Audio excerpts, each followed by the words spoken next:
Tamil multimedia டுடோரியல்ல இப்போ நம்ம பார்க்க போற வீடியோ வந்து பாத்தீங்கன்னா ஒரு டெக்ஸ்ட்க்கு அண்டர்லைன் எப்படி அப்ளை பண்றதுங்கறத நம்ம வந்து பார்க்கலாம்.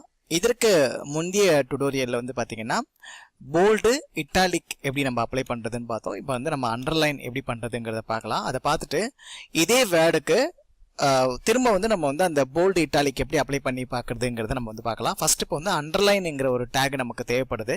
அதனால ஆல்ரெடி ஏற்கனவே இருக்கிற அதே வேர்டை நான் என்ன பண்ணிக்கிறேன், காப்பி பண்ணிட்டு திரும்ப கீழேயே நான் என்ன பண்ணிக்கிறேன், பேஸ்ட் பண்ணிக்கிறேன்.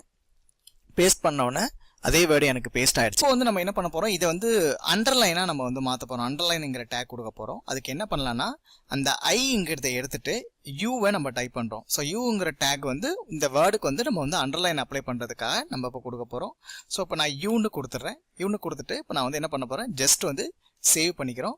சேவ் பண்ணிட்டு எப்போதும் போல நம்ம இங்கே ரீலோட் பண்ண போறோம். F5 ப்ரெஸ் பண்ண போறோம். ஸோ பக்கத்துலேயே வந்து பாத்தீங்கன்னா உங்களுக்கு அந்த வேர்டு வந்து அண்டர்லைனோட அந்த வேர்டு வந்து வந்துருச்சு. இப்போ அடுத்தது நம்ம என்ன பண்ண போறோம், இதே மாதிரி போல்டு அப்ளை பண்ண போறோம். ஸோ அதே வேர்டை நான் என்ன பண்ணிக்கிறேன், பேஸ்ட் பண்ணிக்கிறேன். ஸோ இப்போ நான் என்ன பண்ணிக்கிறேன், போல்டுன்னு கொடுத்துட்றேன், பீன்னு கொடுத்துட்றேன். இந்த டேக், இந்த க்ளோசிங் டேக்லயும் நான் வந்து பீன்னு கொடுத்துட்றேன். பீன்னு கொடுத்தோன்னு பார்த்தீங்கன்னா இப்போ பாருங்க, இப்போ நான் திரும்ப சேவ் பண்ணிடுறேன். சேவ் பண்ணிட்டு இங்கே வந்துட்டு ரீலோட் பண்றோம். F5 ப்ரெஸ் பண்றோம். ஸோ இப்போ பாருங்க, இப்போ வெல்கம் டு மை பேஜ்ங்கிற அந்த 3 வேர்டுமே வந்து பாத்தீங்கன்னா ஒவ்வொரு ஃபார்மேட்ல இருக்கு. ஒன்னு வந்து இட்டாலிக்ல இருக்கு, இன்னொன்னு வந்து அண்டர்லைன்ல இருக்கு, இன்னொன்னு வந்து இது மாதிரி இனிமே வரக்கூடிய டுடோரியல்ல வந்து பாத்தீங்கன்னா ஒரு வேர்டுக்கு ஃபாண்ட் வந்து எப்படி நம்ம வந்து ஃபார்மேட் வந்து இன்னும் வேற என்னென்னலாம் நம்ம வந்து சேஞ்சஸ் பண்ணலாங்கிறத நம்ம வந்து பார்க்கலாம். இந்த வீடியோ உங்களுக்கு பிடிச்சிருந்ததுன்னா வீடியோவை லைக் பண்ணுங்க, உங்க நண்பர்களுக்கு ஷேர் பண்ணுங்க.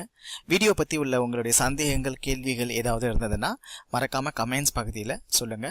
சேனலை சப்ஸ்கிரைப் பண்ணாத நண்பர்கள் மறந்துடாம சப்ஸ்கிரைப் பண்ணுங்க. மீண்டும் ஒரு அடுத்த வீடியோல உங்க எல்லாரையுமே சந்திக்கிறேன். தேங்க்யூ, நன்றி.